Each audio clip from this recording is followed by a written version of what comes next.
Thank you, Mr. Deputy Speaker. It's a great honour to be able to introduce this last session of the day, where we have with us Ambassador Adam Ereli. Adam started out life as a journalist, like all the best people, but he has had an illustrious career as a diplomat and at the State Department, in particular, with many postings in North Africa and the Middle East. Indeed, he was ambassador to the Kingdom of Bahrain between 2007 and 2011, but now he is Principal Deputy Assistant Secretary at the State Department in the Bureau of Educational and Cultural Affairs, which is a department very well known to all of us, because it is the very department which oversees the educational exchange programs that we have all been on.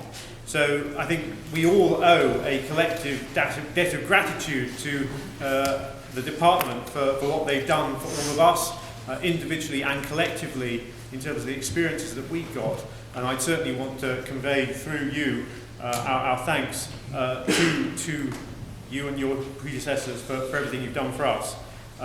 It's great to have you here. You've come over from America to be with us. I hope you've been impressed by the amazing array of both attendees and speakers that we've put on for this conference. It's been a great pleasure, as John Adams decided to be co-hosting it.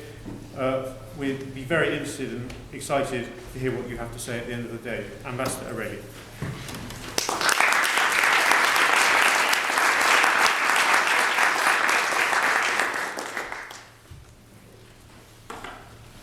Thank you. Rather than thanking me and the State Department, which I'll take the thanks, if you really want to serve the purpose of people-to-people exchanges, thank Congress. They're the ones that provide us with the budget to pay for the programs. And without that budget, none of you would have gone to the United States. So if you believe in the theme of my remarks, which is the power of people-to-people exchanges, it costs money. And one of my jobs, so Principal Deputy Assistant Secretary for the Bureau of Educational Affairs, basically is the COO. The Assistant Secretary is the political appointees. They're the CEO. The PDAS is the COO. They run the staff. They deal with the budget. They evaluate the programs. They make sure the machine runs the way it's supposed to run. We have a budget of about $600 million. That's down from a high of $635 million 2 or 3 years ago. It will be further cut this year and next year to probably close to neighborhood of 560, 570 if we're lucky. That means there are going to be fewer IVLPs, means there are going to be fewer Fulbrighters, fewer teacher exchange, fewer flex, fewer yes, fewer access students. Maybe none of you know about these programs, but these are all exchange programs that, like the programs you were on, make an enormous and powerful difference around the world. Now, if you believe in those programs, tell Congress people every chance you get that they're investing in America. Because we don't do this to help you. It does help you. It's taxpayer money. And we have to make the case to the American people that these programs are in America's interest. I've been a public affairs officer like my colleague Mr. Leary. I've been a cultural affairs officer like Monique Casada, who many of you know. I've been a program officer. So I've chosen IVLPs, I've chosen Humphreys, I've done our arts programs and cultural programs. I've seen the transformative power of exchanges. I know how great they are. So do you. I mean, in Yemen, we gave a grant to some young kid who started the first human rights organization in the mid-90s. We sent a young lady who didn't speak English, had never been outside of her little village, to the United States on a women's empowerment program. She won the Nobel Prize a few years ago from Yemen. And in Syria, where I worked, we gave a young film critic a trip to the United States. He later became the Minister of Culture and was one of the first ones to denounce Hafez al-Assad. So it's pretty clear to me the bang for the buck in exchanges. But it's not clear to someone who represents a constituency, and you've all been in the States, in Mesa, Arizona, or, I don't know, Buffalo's Heel in Montana. That's where we got to make the case. Not, in the Houses of Parliament where we all, understand foreign affairs and blah, blah, blah, blah, blah. But in places where they don't know where Bahrain is, or they don't know where Macedonia is, and they've never heard of Macedonia, or they think it's some kind of hamburger. So, I'm just thrilled to be here because it was with this idea in mind, getting people to understand, appreciate, value, and invest in exchanges, that we identified the need to harness the power of alumni. And that's why 5 years ago we created in ECA, before I got there so I don't claim credit for it, we created the Office of Alumni Affairs. And the reason we created this office is because we realized we had an underutilized asset. That asset was 1 million alumni of ECA's programs. 1 million. Since we started people-to-people exchanges under the Fulbright-Hays Act in 1960, we've sent to the United States on all our different programs 1 million people. Most of those people we don't even know. Over a huge chunk of those people, we didn't even know who they were because we didn't necessarily keep records. But we knew that they were there. And those people, if properly mobilized, could be a powerful force for positive change. Not only to secure our budget and future budgets, but also to carry out and carry on what they learned in their programs in their home countries. I mean, that kind of stuff happened, but it was haphazard, it was episodic, it depended on, personalities or whatever. But if we really wanted to advance the fundamental mission of people-to-people exchanges, which is mutual understanding, in a sustained and impactful way, we had to organize this asset, this underutilized asset. Another element in our thinking was, and I've observed this a lot in my experience, is and I was talking to some people last night about it, we invest a heck of a lot in the 12 months of recruiting, preparing, and sending exchange grantees to the United States. And we spend a lot of money. But then they come back and we forget about it. And in a lot of cases, they are totally jazzed about,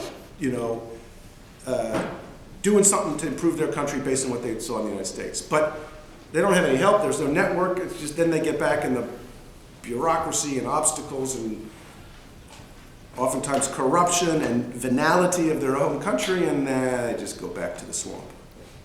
So let's help them get out of that and do something and act on their desires. The Alumni Office was created to address all these issues. We provided with funds to support the creation of alumni associations.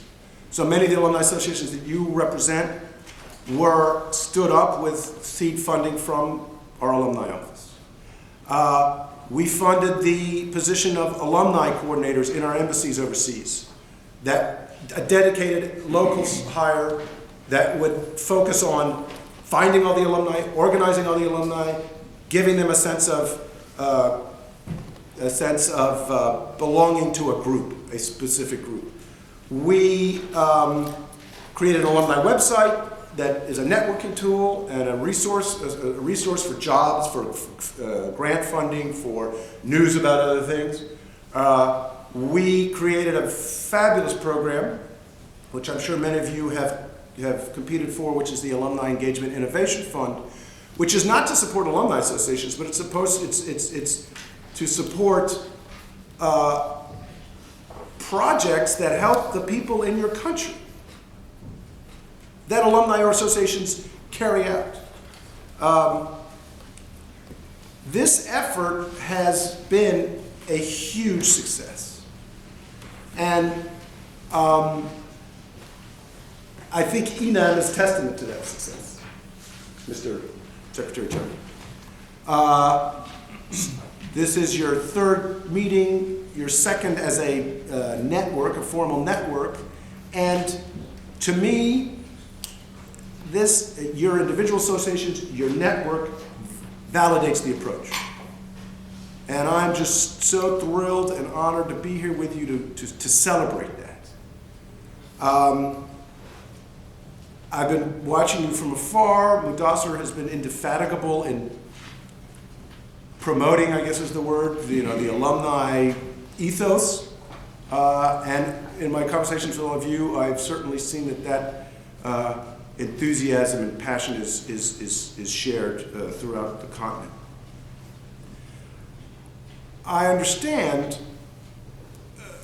and it's clear to me and it's clear to my colleagues back in the State Department that what you have accomplished is the result of a lot of time that each of you individually has devoted to the cause of alumni.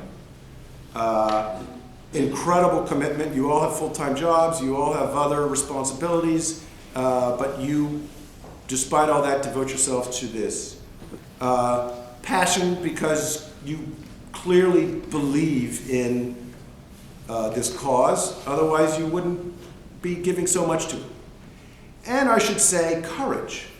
Maybe not for all of you, but I know and we know back in Washington that it's not always easy to be seen publicly as a friend of the United States. Okay, we talked about it in one of the panels. I'm not one of those that, as you can probably tell, is motivated primarily out of a desire to be liked. But I am motivated, and we are motivated, and our policy is motivated by a desire to establish lasting and meaningful and impactful partnerships. And in many countries, that isn't popular. And we recognize that many alumni in choosing to go in our program and in being an activist for partnership when they come home are doing so at some degree of personal risk. Thank you. So part of my message to you today is a message of thanks, a message of congratulations. Thanks for the partnership and friendship. Thanks for helping us expand and grow and reinforce the impact of people-to-people exchanges. Congratulations for your success at the National Associations and of ENAM. I think this, the first year is hard. Getting it the second year, you're creating a legacy of sustainment. I'd say, having it done 2 years in a row, you've clearly demonstrated you've got it off the ground. I think the challenge is to keep it going. And what I would say is sustaining, solidifying, and institutionalizing coordinated alumni action in an organizational way, as opposed to an individual way. The thing that always scares me when I deal with activists and people who are all charged up like you is it going to survive so-and-so? When, so-and-so is great, but when so-and-so is gone, what's going to happen? And the answer to that is, if it's institutionalized and you've developed a cadre and a constituency and you've scaled it up, nothing to worry about. So I don't get the sense that ENAM is is a hostage to personalities, and if the personalities go ENAM, so goes ENAM. I mean, there are a lot of personalities, but it's not just the personalities. There's an institutional, organizational corpus behind it. But it's something we always have to keep an eye on and ensure that we don't fall prey to. But I also wanted to share with you some thoughts from a programmatic point of view, not an organizational administrative, but a programmatic point of view that touches on a lot of the issues we talked about today, of how we can go about institutionalizing alumni action in the continent. And I'll start with a story. In November, I was invited by our ambassador to Sweden to attend the 60th anniversary of the binational bilateral Fulbright program. We had a commission there. Who are the Fulbrighters here? I know they're a minority, but maybe I'm wrong. They're not a minority. Okay, good, I'm glad. So, went to Sweden, got to meet a bunch of Nobel laureates who were Fulbrighters, got to meet, incredible cross-section of Sweden's top elite, political, academic, economic, commercial, very cool. One of the themes of conversation with all these folks was, great, congratulations, 60 years, good job, guys. Let's look towards the next 60 years. And how do we keep Fulbright, how do we ensure the longevity and the centrality and the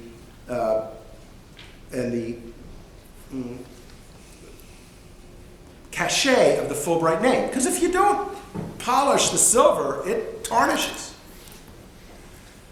And my answer to them was, you have to stay relevant. You cannot rest on your laurels. You cannot say, we're great because we've been around for 60 years and, have anybody think that that's anything but a cop-out. Now, what does stay relevant mean? And this is true for any organization, whether it's an alumni organization or a Fulbright organization or a company selling soap. You've got to stay relevant. In the case of exchanges, and in the case of our business, what does that mean? I would say it means two things. It means, number one, if you want to stay relevant, you have to be diverse. You have to look like the societies you represent. I find no lack of irony in the fact that while I'm saying this, there are a bunch of white men sitting up here. That has got to change. I will tell you that when I defend our budget on the Hill, I have been told by appropriators that the Fulbright program is for spoiled little rich kids whose daddy could send them on a grant overseas. So why is the U.S. taxpayer, paying for all these elites to go study in France or Britain when, they could get the money from daddy and our taxpayer money would be better spent on. I said, well, you're wrong, Mr. Whatever. Fulbright has changed. 40% of it is minorities, 50% of it is women. Much of it is from underserved communities. Fulbright, American Fulbrighters going overseas look like America. And 60 years ago, America looked very different than it does today. That was my message to the Swedes. In Sweden, maybe you don't know this, but 20% of the population, 1 out of every 5 people, was either born outside Sweden, is not from Sweden, never wasn't born in Sweden, or is born of parents that were not born in Sweden. But if you look at the Swedish alumni or Swedish Fulbrighters going to the United States, 99.9% of them are blonde and blue-eyed. Unsustainable. So, you have got to be diverse. Second, you have to be grounded. What does that mean? It means you have to be in your program of action and in your activity or whatever, you have to be tied to the concerns of the people or of the community. You have to have a link to the issues, challenges, concerns that the people you represent have. So, for example, if you've got an alumni association that is just, I don't know, likes to have meetings and stuff, or is a business networking thing, I would contend that you don't have a great chance of long-term success. Maybe you might survive, but as a lunch bunch, but you're not going to grow, and you're not going to, because you're just talking among yourselves. You're operating in your own bubble. You have nothing to do with the guys across the river. You have to be grounded in what concerns them. And that's why that's why I firmly believe that to be effective, to be impactful, to be powerful, you have to be involved in some kind of dimension of policy. Public policy, foreign policy, health policy, whatever. But use your exchange experience, leverage your exchange experience to get involved in that kind of stuff.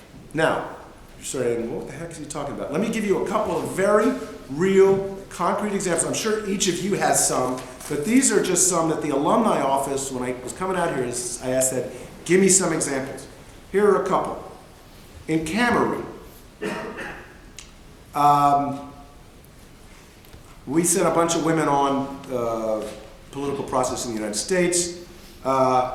There were several candidates who ran for parliament who cited participation in this project as their inspiration for running for parliament.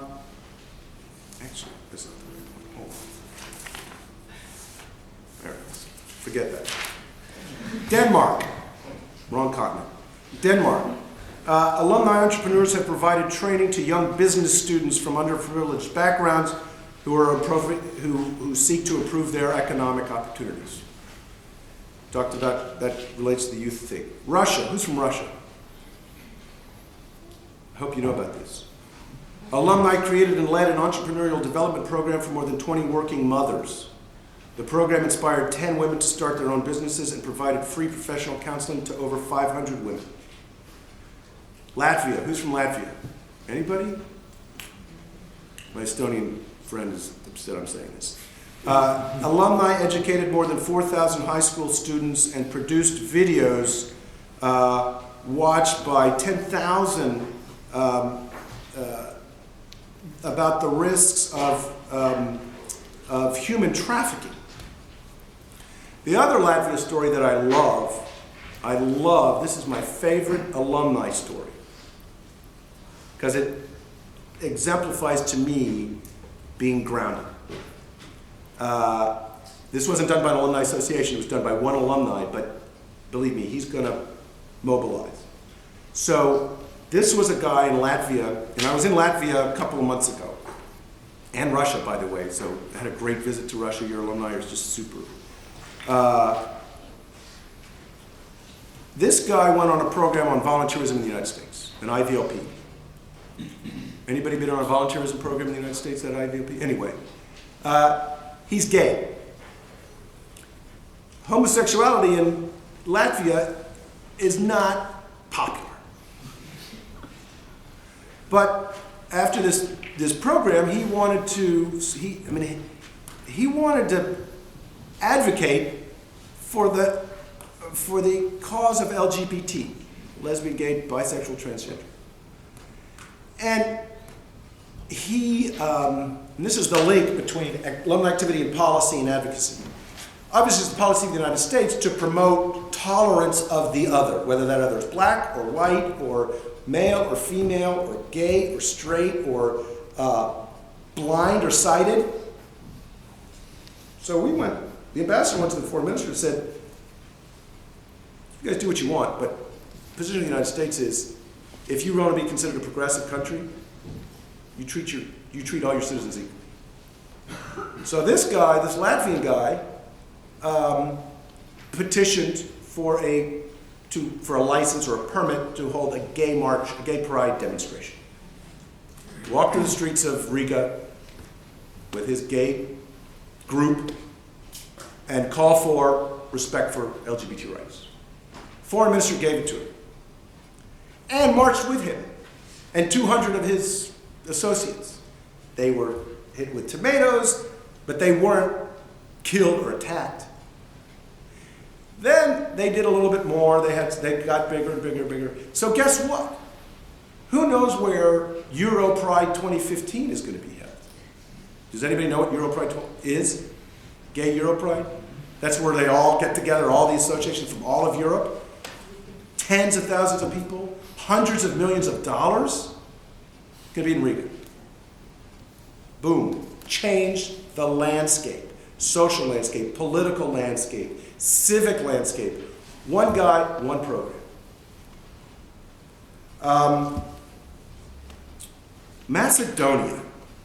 23 alumni mentored 400 students from several universities.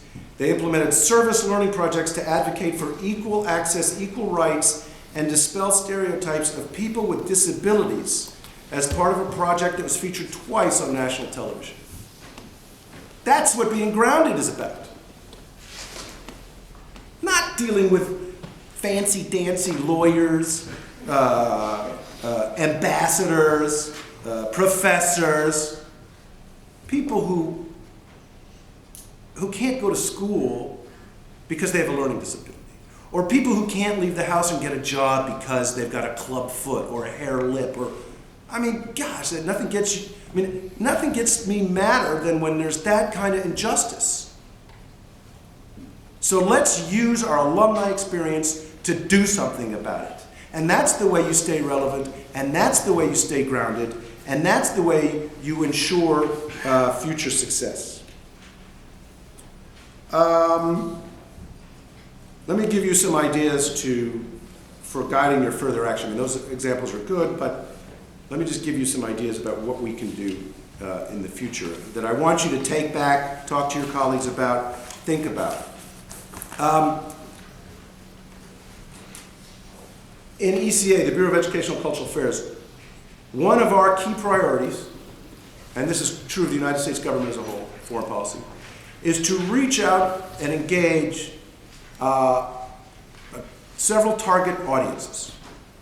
Those target audiences for us are youth, women, and the underserved. And when I look at a program, if Congress comes to me and says, you've got to cut $30 million from your $600 million budget, which is likely to happen, I'm going to look at those programs and evaluate them according to a number of criteria, one of which is, do they reach these target audiences? And if they don't, boom, they're gone. You should look at your activities. Are you reaching these audiences? Because these are the audiences that matter. One of the things I was glad to hear Robin talk about was, and relates to Hillary Clinton, is, she put women on the foreign policy agenda as an issue. It still is an issue even if she's not there. Young people, right back there. Kids count. The future, all that rhetoric from the previous panel, do something about it. Don't just talk about it, do something about it. Work with young kids. We send to the United States every year about 2,000 high schoolers. In the Flex program, the YES program, Serbia, Montenegro has its A Smiley program. Anybody from Serbia here? You know the program I'm talking about? Were you on it? Both of us were. Boom. Total between Flex and maybe about 3,000 kids. They come back, they're 18 years old. They're alumni too, by the way. Are they in your association? Yeah. How many have those kids in your associations? Just, what's the word I'm looking for? Very disappointing. Very disappointing. You want to guarantee your longevity? You want to guarantee your relevance? You better find those kids and get them in your association. Otherwise, you're marginal. Because those are the kids that are going to make a difference. They got the ideas, they got the energy, they got the perspective. You want to institutionalize change? Don't count on the 50 and 60-year-olds, because they're on the downward side of the energy slope. I'm one of them, so I can tell you that. You need the 20 and 30-year-olds to sustain your organization and to help your country. Because that's what the organization is for. It's a vehicle to help your country and your community. You want to do that? Get the young kids in there. And include youth activities as part of your agenda.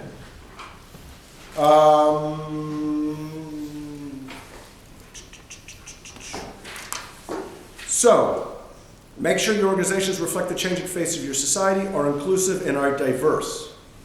Second issue about keeping grounded and responding to the concerns that matter in your countries. I think I gave you a couple of examples of that, of these other things. Let me give you a couple of concrete ideas about how we can do this, how we can both be diverse and be relevant and be grounded. So, first thing I said was include others, include youth, harness their energy and power. Second is, like these examples that I cited for you in Latvia and Macedonia and Russia and Denmark,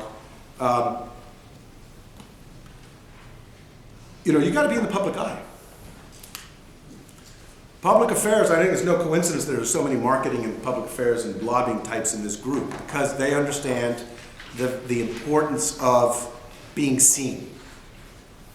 Well, it's one thing to be seen, but it's another thing to actually have something to see. So my point here is engage in relevant and visible activity in your community. Things that people care about, things that people need. This disability program, the gay thing, literacy, volunteerism. The list is hugely long, and each of your countries has violence against women, gender violence. Boom! Gosh. BBC, great program this morning. Anyway, disability rights, marginalized communities, immigrant communities, climate change. I don't know. The list is hugely long. Issues with the transatlantic, great. But just get involved in those. Now, the other thing, I can't remember, it's what I call third way to do it, harmonization. A couple of years ago, or at least when I was here last year, and when I started in ECA, I was preaching in an opinionated way, I know it's hard to believe, but in an opinionated way, about how silly it was to me that there are all these different alumni associations in each country. Fulbright alumni, IVLP alumni. I was just in Lagos. I came from Lagos yesterday. In Nigeria, and I was in Abuja. In Abuja, or maybe it was Abidjan, one of these places, they have 8 different alumni associations. They've got the IVP, they got the Fulbright, they got the Humphrey, they got the Flex alumni. In other words, all the programs that we do, each one has alumni. I said, guys, there's strength in numbers, and the whole is greater than the sum of the parts. Now, I'm not preaching that here, and I've stopped preaching that. Well, for some places it's okay. I'm not going to force Fulbrighters to break bread with IVL peers. And I'm not going to force IVL peers. From our perspective, all alumni are equal. All alumni are good. All alumni are valuable. We love you all. But what I would advocate is, if you're not going to combine into one big association, that you at least get together and work together for the greater good. And there is self-interest in this. If you want to stay relevant, if you want to be impactful, if you want to be visible, do it as the Fulbright IVLP Friendship Society. I don't know. Or the Fulbright IVLP Initiative for the betterment of the citizens of some crappy suburb that doesn't get attention from the capital. But my point is that however you do it, practice what you preach. Open your door, open your heart, open your agenda and your action plan to the other alumni in your country. Because you will be able to do more. And you will ensure your own longevity and growth and success. I think idea number 4, don't be afraid to lobby. Again, I mean, you have huge power. Use it to lobby the government on issues that you're concerned about.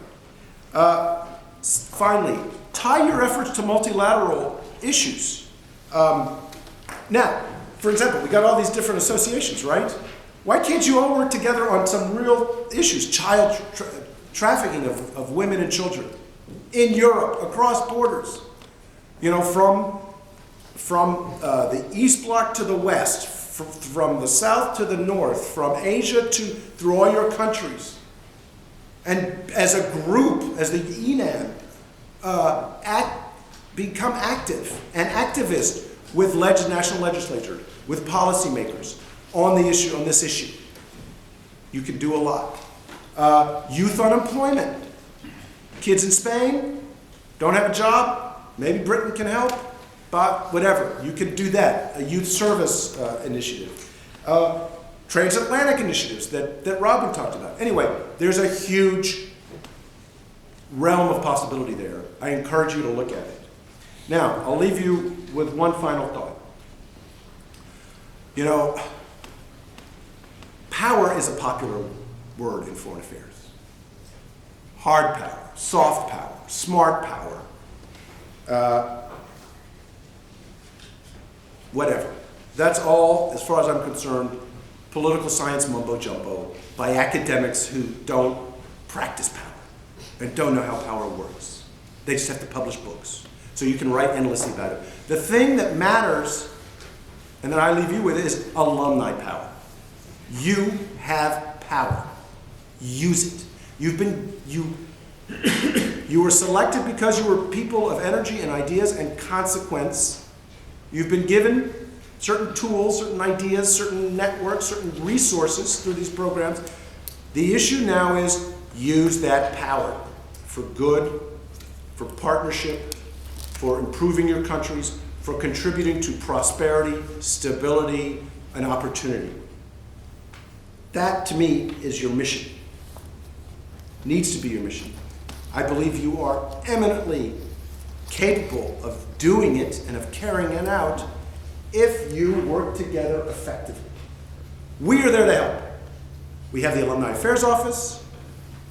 I will go anywhere and do anything to support this because it is critical to our foreign policy agenda and our agenda as a transatlantic community. The values we share, what we believe in, where we want to take the world together. So please, help us out. Let's do it. We can.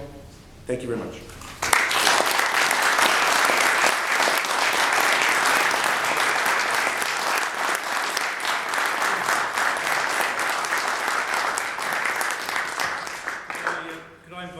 Stevenson, another member of our diverse board, John Adams, to give us a quick vote of thanks. Well, ladies and gentlemen, I'm going to first of all thank Ambassador Ereli for that inspirational address at the end of what I think has been a fantastic conference. I think all of us will leave here today very clear of the challenge that lies ahead and the challenge that I think so eloquently just been laid down to all of us. There's an awful lot that we can do, an awful lot that we will do, and if we do use that power, if we are that powerful force for change the Ambassador spoke about, then I truly believe, as I'm sure all of us do in this room, that there's an awful lot that together we can achieve, whereas in isolation we might not. And I think that's clearly the message from Adam this afternoon, and I'm sure it's one that we will take very much to our hearts and think about a great deal in the coming days, weeks, months, and of course years. I just wanted to take a very quick part. You've just reminded me, Adam, of my very own experience of my programme, which was 2004, and it was the Young European Leaders Programme. And one of the things that struck me as you were talking was ever since then, every single year, the group of people that I went on that tour with has had a reunion in a different city around Europe, where one of us will host the others in their home city. And we've been all over the place. And on our 10-year anniversary, which is next year, we're going back to Washington as a group, which I have to say When is it? Next November. But if you wanted to go at a different time, we probably can.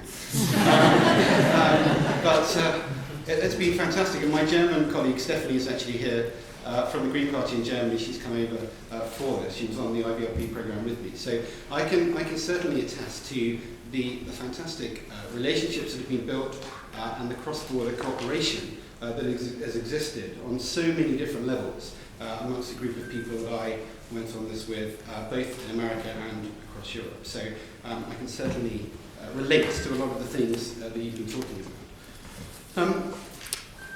Everybody knows that organising a conference like this takes an awful lot of work. And I just want to quickly say thank you to a number of people who have been absolutely central to this organisation and to getting this off the ground. First of all, I want to start with obviously the US State Department and the Embassy in London. Without their support, we couldn't have done this. In particular, Tom, thank you very much for your support and for your assistance. Marianne, who's in the little box at the back there.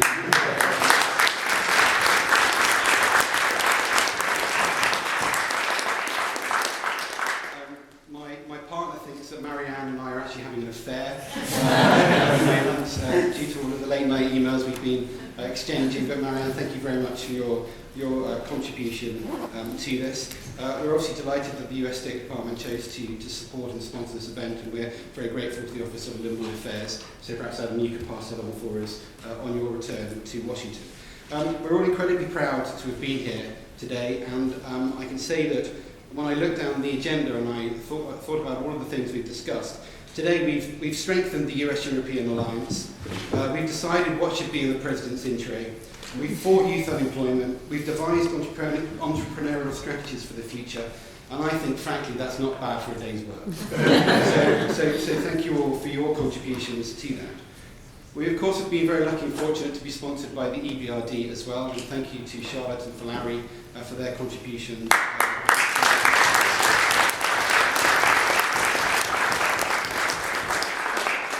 I'd also like to pay tribute to all of our speakers and moderators, because of course a conference is nothing without speakers and moderators, and I think we've been very fortunate and very lucky today to have the calibre of speakers and moderators that we have had. I'm not going to name them all, everybody knows who they are. They've all been fantastic, and I'd like to extend all of our thanks to them for their contribution.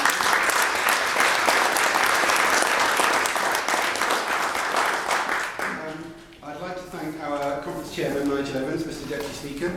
Nigel has been hugely supportive, and ever since our first conversation about this event, Nigel was very keen that it should take place here and that he would be involved. So Nigel, thank you very much for your contribution.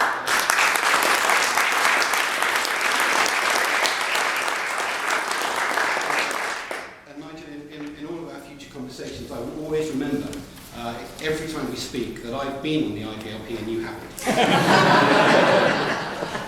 But of course you shouldn't. I'd also like to thank Nigel's staff and Nigel's office, the colleagues who are at the back there. Thank you very much for the tours you have done, the tours you will do, and everything else that you've done in the organisation of this event. We couldn't have done it without you, so thank you very much as well. Of course, ENAM, Massimo and your colleagues. I have to say that John Adams Society has only been going for a couple of years, and to be able to host an event like this in conjunction with our ENAM colleagues from across Europe, I think is quite an achievement for such a young organisation. So Massimo, thank you very much for putting your trust in us. Thank you very much for bringing your colleagues from across Europe to the House of Commons here today. And we very much look forward, in the spirit of our speech, to working with you even closer in the future. So to all of our ENAM colleagues, thank you very much for coming. And of course, thank you to all of our delegates that have made up the conference today, all of our Fulbright colleagues. Kids Count, I'd like to say thank you to Linda and all of the young people who were here but have disappeared. No, I can see them at the back. The young guys and girls who were showing us up to the room earlier on with the very pretty sashes on, and of course the contribution from Kajal who actually participated in one of our panel sessions. Thank you very much to you, and thank you to obviously all of the jazz members for coming along, and of course you always forget somebody when you're doing this job. So to that person or that group of people, thank you very much. I'm sorry I didn't name you personally, but of course you're always in my thoughts. And I was thinking about you even if I didn't mention you. And just to say the last thing, to the jazz board members, again for all the work that's gone into this, it's been an awful lot of hard work. And I just want to say thank you to Simon, Joe, Mary, Jonathan, Anthea, Taryn, Graham from Scotland, because we don't ever forget Scotland, and our chairman Badassa as well. So thank you everybody for the role that you've played. Thank you for making this a very special day. Thank you for making it a day we'll remember, and thank you for making it the day when further cooperation across ENAM and the wider alumni population actually began here at the House of Commons. So thank you very much, and we look forward to seeing you at the next meeting.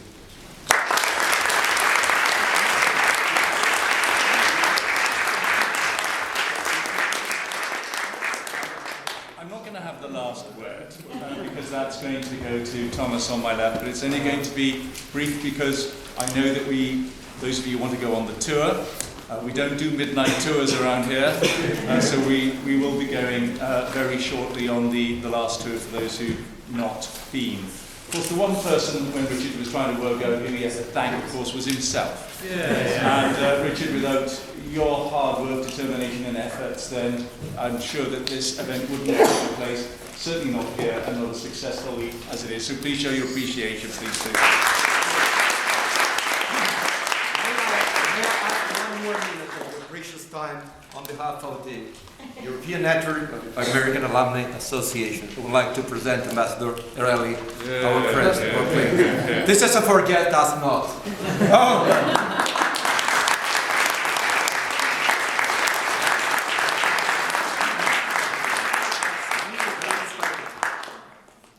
And so, as I say, when Thomas has finished his speech, there will be no other speeches, and we are then free to leave, which I'm sure that, was it the youngsters, Kids Camp will be showing people out. I mean, you all know the way here now, you know the building incredibly well.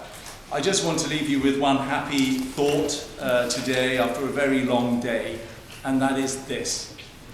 Yes, Richard, I haven't been on one of the United States sponsored visits to the United States, but I have been there over 70 times. And you haven't. So,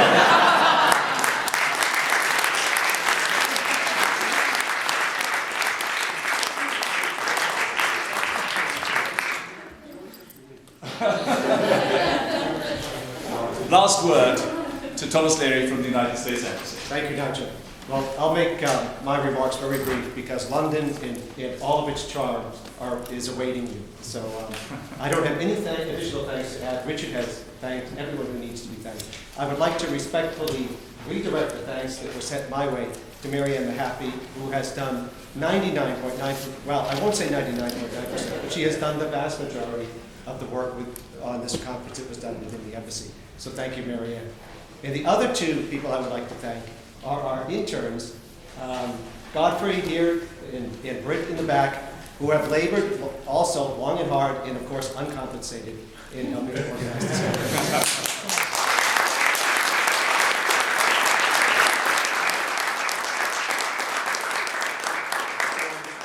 Let me conclude, and as I said, London is waiting for